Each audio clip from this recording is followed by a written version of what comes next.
Hello, everyone. My name is Cade Blinden from Washburn University. I am giving a series of lectures on policy debate intended for novice students. This is the first of that series, properly titled Policy Debate 101.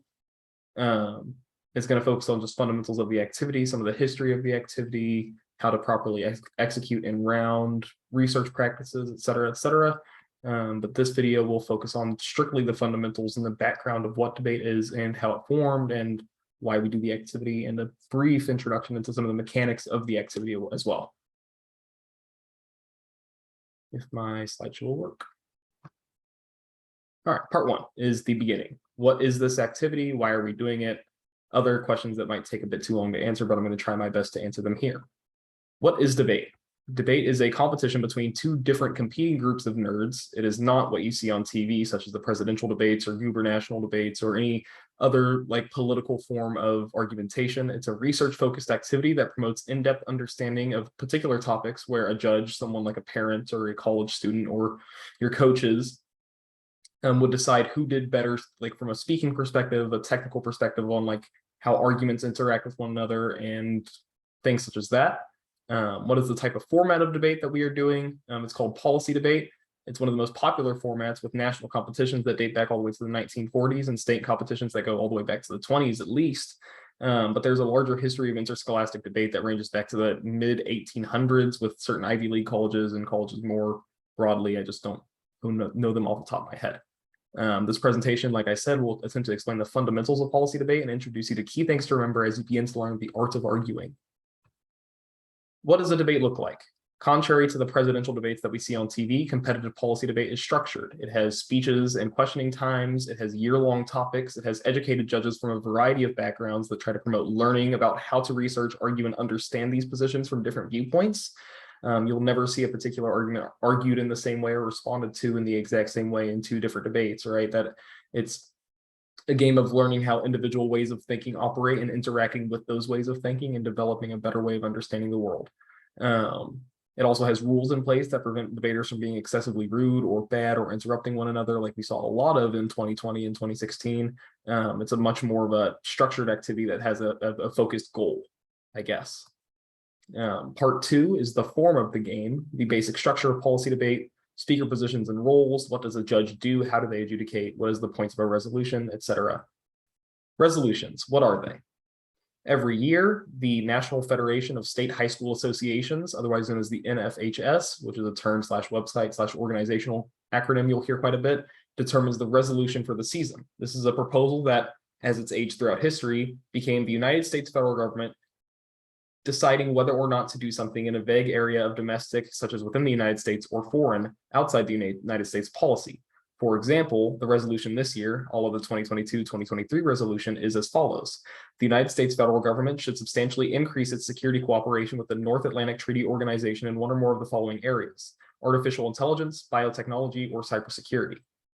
There's a different resolution every year. There's 8 different topic papers. Well, not 8, just 8, but there's a plethora of different topic papers that are written each year and submitted by coaches and researchers all across the country that attempt to get the next year's topics be decided in their favor. And then after a initial topic area is decided, they have a wording committee that pairs down and decides what specific area of that topic they'll be focusing on. It's a very in-depth and lengthy process, but a very interesting one to learn about and engage with if you ever have the chance to. Who does the debating? Well, that would be you and me sometimes as well. There's 2 teams in every debate. One is the affirmative and the other one is the negative. The affirmative is the team that speaks both first and last. You set the tone of the debate round. The job of the affirmative is to introduce the case, which is the main argument that is going to be focused on throughout the debate. Your case is supposed to be a reason as to why the resolution or the topic is a good idea and worth voting for the judge. As the round goes on, you'll have to evolve your arguments to respond to the negative attacks against it. Now, if you're negative, the job of the negative is to prove that the affirmative case and thus the resolution writ large is a bad idea because it causes more harm than it fixes, either or that the current world, the status quo, has better solutions, or that the policy of the affirmative itself is bad for moral, political, or other reasons. Types of negative arguments in debate include counterplans, disadvantages, critiques, topicality arguments, theory arguments, and so many other things that it's impossible to even name all of them here. But basically what I'm trying to get at is that there's a lot of ways to approach a debate round and approach like a case or the resolution, et cetera, et cetera. There's a lot of moving parts to the activity, and learning how to like get the basic fundamentals of the activity is key to being able to engage with all these large portions of it that we don't understand just yet. Speeches. Here's a quick introduction / rundown of what speeches are being given and when they're being given. There's two types of speeches in a policy debate. The first type is the constructive speech. There are 4 of those. The first one is the 1AC. This is the speech where cases are introduced, where the AF lays out their advantages and how the plan, which is what justifies the resolution, solves for the impact scenarios or harms that they present. The next speech is, or I guess what comes immediately after that, is the cross-examination of the 1AC. Cross-examination is its own story, but it's basically where one of the speakers from the opposing team will question you about the merits of your case, about the arguments that you've made during the speech, and many other things that they could decide to ask about. The 1NC is another 8-minute long speech, but it's to introduce the negative case or off case, basically. The negative doesn't necessarily have a case, rather they have a series of attacks on the affirmative's case that kind of just sometimes gets referred to as a negative case as well. Like I said, there's a variety of different types of negative arguments that you can be making against the affirmative, in a variety of ways to respond to it. But immediately following that constructive speech as well is another cross-examination period where the affirmative gets to ask questions informed by the 1AC and 1NC about how the negative's arguments work. You'll see a trend here that there's 2 more cross-examinations following the other 2 constructive speeches. The speech immediately following the 1NC is the 2AC. This is where you see your beginning of like a debate forming. The 2AC responds to and extends and answers the arguments that the other team made against you on case. And then immediately following that, we have the second negative constructive, otherwise known as the 2NC, which is another 8-minute and the last 8-minute long speech in the round, where the debate, I guess, doesn't get started per se, but the interactions within the round start becoming more and more complex, because we have sequential or sequence speeches that interact with one another and develop particular arguments together to make a more interesting debate. Constructive speeches are basically, as the name implies, are the speeches where you build your arguments for the rest of the debate round. You really construct them, The set of 4 speeches that follow that are called the rebuttal speeches. There are 4 of them as well. The first one is the 1NR that immediately follows the 2NC as soon as cross-examination is over. The negative is to leverage back against the affirmative getting the first and last speech, gets the 2 speeches in the middle, which are called the block. It has a lot of strategic relevance and a lot of ways to think about it, or a lot of ways of thinking regarding it, or how to do it right. But basically, it's referred to as the block. It is functionally a 13-minute long speech. After that, there's the 1AR, which is the affirmative's response, or the first affirmative rebuttal, known as the 1AR. That is another 5-minute speech where the affirmative has to continue to extend their case and respond to the block.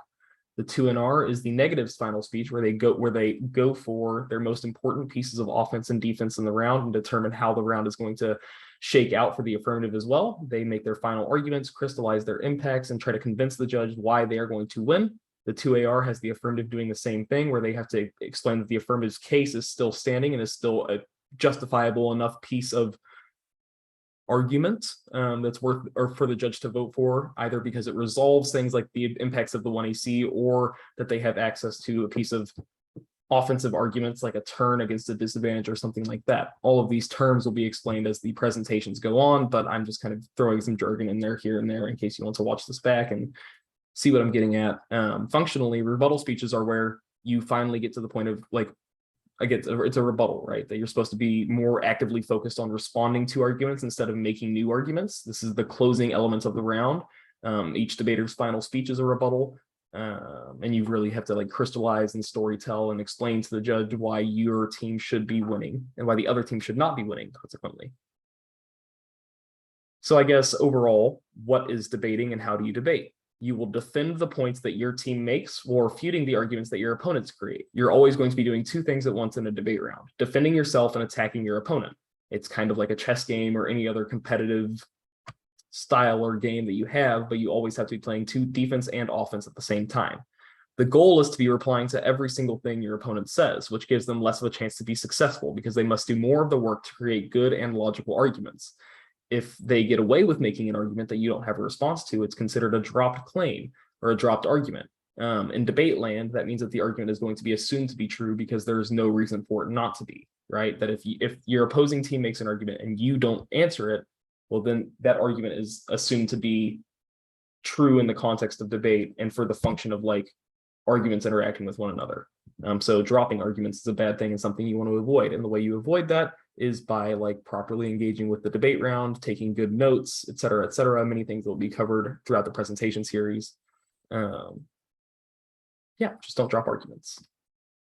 So what is refuting a claim? What does refuting in debate look like? So for example, if we were having a debate over the best type of breakfast to be eating, if your opponent were to say that steak and eggs are the best breakfast combo, to reply to this argument, you have to do a 4-step process. That 4-step process is identifying their argument, then saying no to their argument, or I guess it's a 3-step process, not 4-step process. And then the 3rd step is to tell them why your argument is true. And so if you were to put all these 3 things together, you would say that they say that steak and eggs are better than pancakes and bacon.